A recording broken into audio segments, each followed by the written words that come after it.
Good morning, boys and girls, ladies and gentlemen. I am going to do a Brynhildr in the Darkness episode 8 review. Now, before I get into this review, let's talk about last week's episode. Last week's episode, we seemed to get a little glimpse of what Ryotto's trying to do and trying to get some ways to save the four witches, Kana-chan, Kazumi, Kuroneko, and Kotori, and so far things are really out of luck about the pills. Like, it will take at least half a year or more to actually make them, and this is to a breaking point. But somewhere at the end of the episode, we figure out Ryotto finding a location, but Kazumi ends up entering the message, "We'll tell you the truth after we kill all the witches," and that is an ugly thing, and right now, we're gonna have to figure something out around here. Alright, moving on. Let's get this review started about episode 8. Okay, during this episode, at the beginning, we have a meeting of Kazumi and Ryotto talking about the location right now. Ryotto says he's gonna check this location out before then, and of course, after the opening, there were two people trying to find where they were at, and later they all seem to be wearing long clothing and so forth, so there was nothing else they can do. So they found the location where Kazumi and Ryotto stood of where the cell phone is, but yeah. Later, we get back to the astronomy club, and Ryotto tells them, I'm going to go check things out right now, I'm gonna find a way and see if there's any clues to helping you. And Kuroneko wants to come along, but Ryotto says no. If you come along, you could die, it's a trap, probably. And by that time, later, we see that we kind of trying to tell him it better not be a trap because I have a bad feeling about this, And later, Ryotto is about to get on the bus, and Kuroneko says, "Let me take a look at that device again." And Ryotto says, "Unless you're gonna try to destroy it, it's useless. I already have it all scanned in my head." And I go so this is what it means to have photographic memory, I wish everyone has that kind of skill, but it's really rare, or it's really rare for anyone to actually have that kind of skill. It's yeah. By that time, Ryotto ends up getting on the bus and tells Kuroneko that he'll be fine, don't worry about it. Later, he ends up going at home, about to pull all-nighter, and ends up trying to take a look at something, on the map and so forth, but he ends up realizing someone's knocking on his door, and I was kind of suspicious about that, because I go did someone find out where he lives? Except it was Kazumi-chan, and Ryotto says, "How'd you know where I was?" She says, duh, what do you think I am?" I go "Yeah, you're just a hacker that goes into people's personal ideas and profiles, and she says, I could just, there's not personal info that's not, worries me, So if anything else, I can expose all your pornography, on websites, and I go "Oh my gosh, Ryotto, just don't push it, man." And I go "Oh man, if someone's at that situation of mine, oh man, I don't know, if I were in Ryotto's position, I'd be in trouble with that kind of girl already, man. Yeah. By that time, Kazumi ends up finding the location easily, and Ryotto did draw it out. I go wow, this guy's crazy right now, photographic memory, it's the best around. Sorry everybody, I kinda slept late last night, because yesterday I took a long nap, and now I'm kinda tired, woke up around 7 o'clock. Sorry about that. By that time, Kazumi was getting all sexual for some reason, it's she's all saying, "Hey, do you like Kuroneko that much, and she ends up taking off her panties. Then it goes by her clothes, and I go "Oh no, what are you doing, what are you doing? Just what are you doing?" And Ryotto says, "What are you doing? Why are you so into sex that much, And she's all, and Kazumi says, "I read in the manga that if you massage the boobs, it'll get larger, And I go "Oh man, it's just fiction, you know. How are we supposed to know that's true? Well, I don't know if that's true, you know. I'm not gonna think about it, but it's like I can't get it out of my head, you know. By that time, Ryota ends up going like in a panic state, knowing that Kazumi's going out of control, and later on he ends up falling on top of her by accident or something, or maybe on purpose, I don't know. And later, like his leg touched her. Well, you know, if any of you saw that, you know.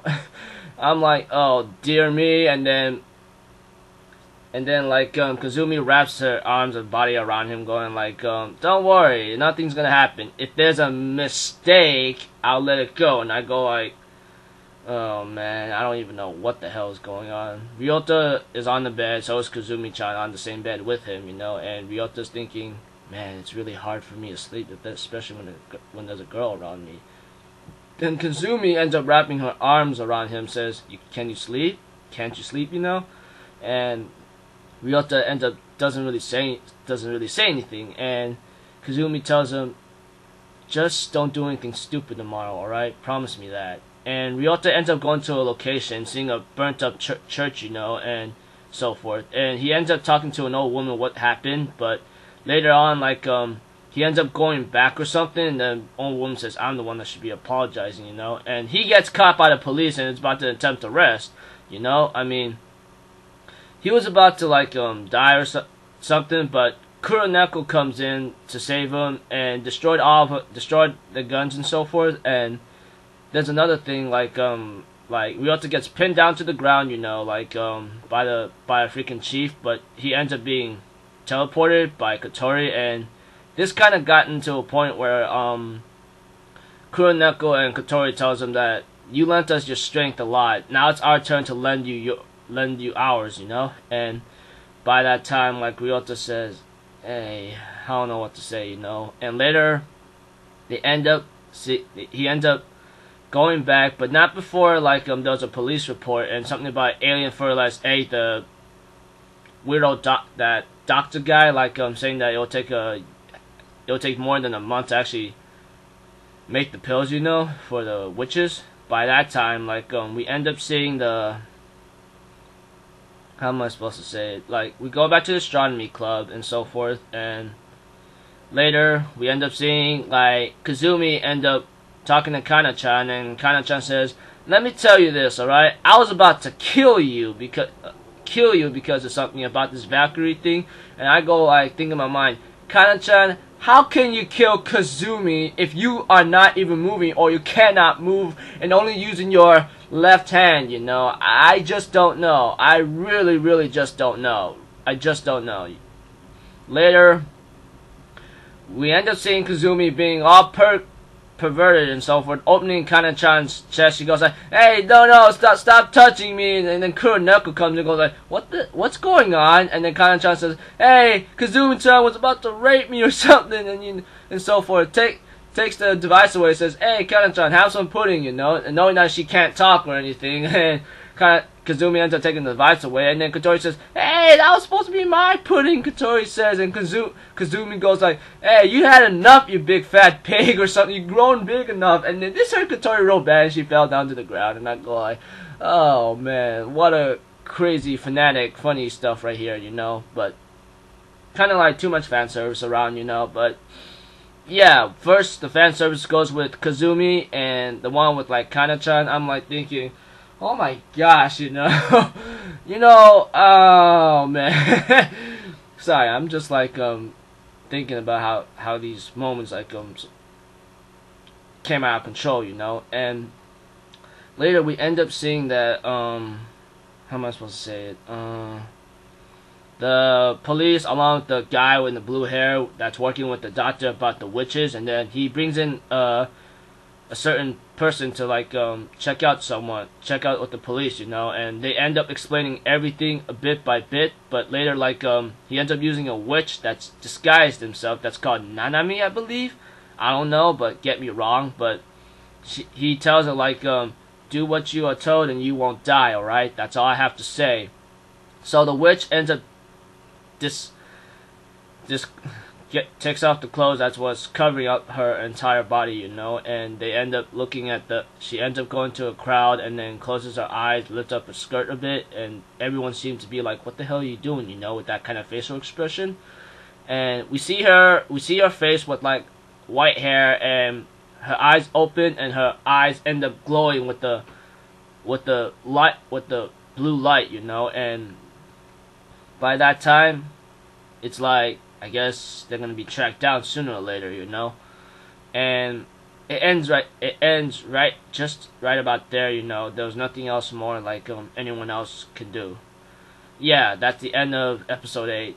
Okay, in this episode, it kind of got me like thinking about its themes, you know, like there are some things that you can't do by yourself, and of course, you are worried about them, but there's no point of doing this thing unless you got some help along, you know, cause you know what happened to Brynhildr, you know. That's one theme I have to refer to, like you gotta get some help, even though like it's a risk to take, even though many will die, you know. So that's what I think, you know. And between Kazumi and Ryota, man, it looks like she really loves him already, you know. It's pretty obvious, or maybe it's just a theory of mine. Every time I see her doing these sexual stuff to him, and always talking about like preferred things, of anything that's sex related, and of course, like yeah, that's about it. I will be critical with a little bit of the fan service along with Kazumi. I did not think it go that far. I go like, what are you doing? Like, are you trying to do something right now? It's not looking healthy, right? It's not looking healthy. And then one with Kana-chan, I think that one's okay, but still, just like a little bit of the fan service right there. It's kind of too much right there, you know. Kind of got me upset a bit, but we didn't see much. We didn't see a lot, so that's kind of fine. So it doesn't make this series like stupid, but hopefully it doesn't do that as much anymore. For this episode, I'll give it 4 out of 5. You know, I mean, some good progression, and maybe a detail how like Ryota wants to save the four, which is Kazumi, Kana, Kotori, and Kuroneko, you know.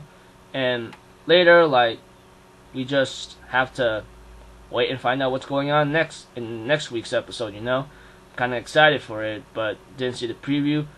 I hope you all enjoyed this review as much as you watched the episode. I'm Alpha Zero Forum. Everyone, have a great day. Later, cutting out.